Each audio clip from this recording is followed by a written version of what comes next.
उत्तराखंड दृष्टि में आपका फिर से स्वागत है एक नए सेशन के साथ। आइए शुरुआत करते हैं आज के सेशन की। आज का जो हमारा सेशन है प्रीवियस क्वेश्चन, यानी कि जो साइंस के प्रीवियस क्वेश्चन है जो अभी हाल ही में हेड कांस्टेबल परीक्षा में पूछे गए थे। आज हमने उन प्रश्नों को लिया है जो कि एग्जाम की दृष्टि से बहुत ही महत्वपूर्ण रहने वाले हैं। आगामी परीक्षा करने सहायक के लिए बहुत महत्वपूर्ण रहने वाला है, क्योंकि वहाँ पर साइंस 15 नंबर यानी कि कंप्यूटर और साइंस के जो क्वेश्चन रहने वाले 15 नंबर के रहने वाले हैं, उनमें से हमने साइंस के कुछ क्वेश्चनों को लिया है जो कि आगामी परीक्षा में महत्वपूर्ण साबित हो सकते हैं। आइए सेशन की शुरुआत करते हैं, देखते हैं आज के सेशन का पहला प्रश्न।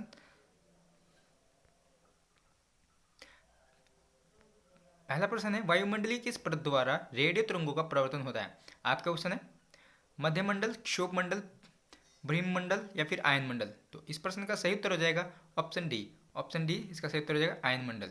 नेक्स्ट प्रश्न को देखते हैं। नेक्स्ट प्रश्न है हमारा, निम्नलिखित में से किस गुण के आधार पर प्रकाश तरंग को ध्वनि तरंग से अलग किया जा सकता है?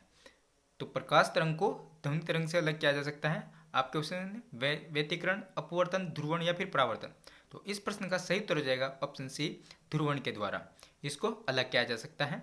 नेक्स्ट प्रश्न है हमारा, श्रव्य आवृत्ति की प्रास होती है, यानी श्रव्य यानी कि जिस ध्वनि को मनुष्य सुन सकता है उसका जो प्रेशर होता है वो कहाँ से कहाँ तक होता है? ऑप्शन ए 20 हर्ट्ज से 20,000 किलो हर्ट्ज, या फिर ऑप्शन बी 20 हर्ट्ज से 20 किलो हर्ट्ज, या फिर ऑप्शन सी 20 किलो हर्ट्ज से 20,000 किलो हर्ट्ज तक, या फिर उपरोक्त में से कोई नहीं। तो इस प्रश्न का सही उत्तर हो जाएगा ऑप्शन बी।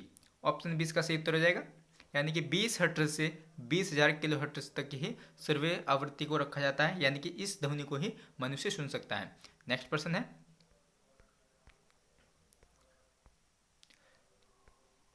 जब कोई पिंड स्वतंत्र रूप से पृथ्वी की ओर गिरता है तो उसकी कुल ऊर्जा बढ़ती है, घटती है या फिर नियत रहती है, या पहले बढ़ती है या फिर घटती है?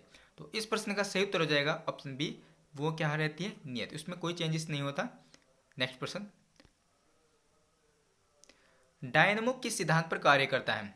विद्युत चुंबकीय प्रेरण, प्रेरित धारा, प्रेरित चुंबकत्व या फिर उपरोक्त में से कोई नहीं। तो इस प्रश्न का सही उत्तर हो जाएगा ऑप्शन ए, वे किस पर काम करता है? विद्युत चुंबकीय प्रेरण पर। तो डायनमो किस सिद्धांत पर कार्य करता है? विद्युत चुंबकीय प्रेरण के सिद्धांत पर कार्य करता है।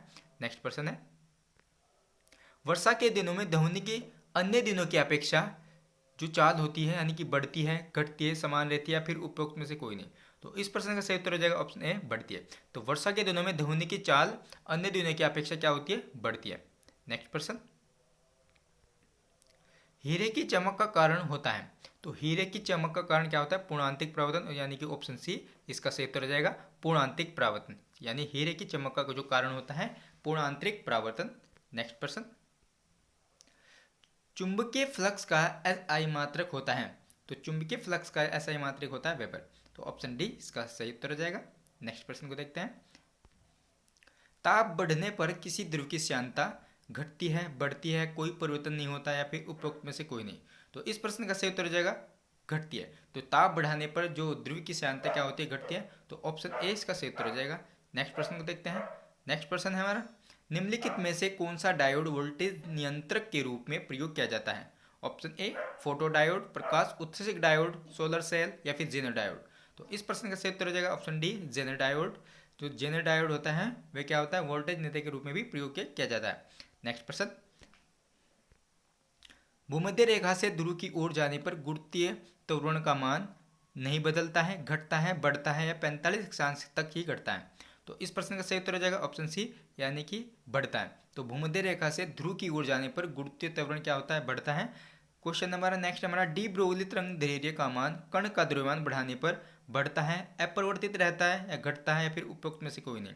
तो इसका सही उत्तर हो जाएगा घटता है। तो डी ब्रोगली तरंग दैर्ध्य का जो कण का द्रव्यमान बढ़ाने पर क्या होता है? घटता है। नेक्स्ट प्रश्न है, आज के सेशन का हमारा अंतिम प्रश्न है, प्रकाश इलेक्ट्रॉन्स की अधिकतम गति जो का प्रकाश की तीव्रता बढ़ाने पर बढ़ती है, घटती है, अपरिवर्तित रहती है, या फिर उपरोक्त में से कोई नहीं।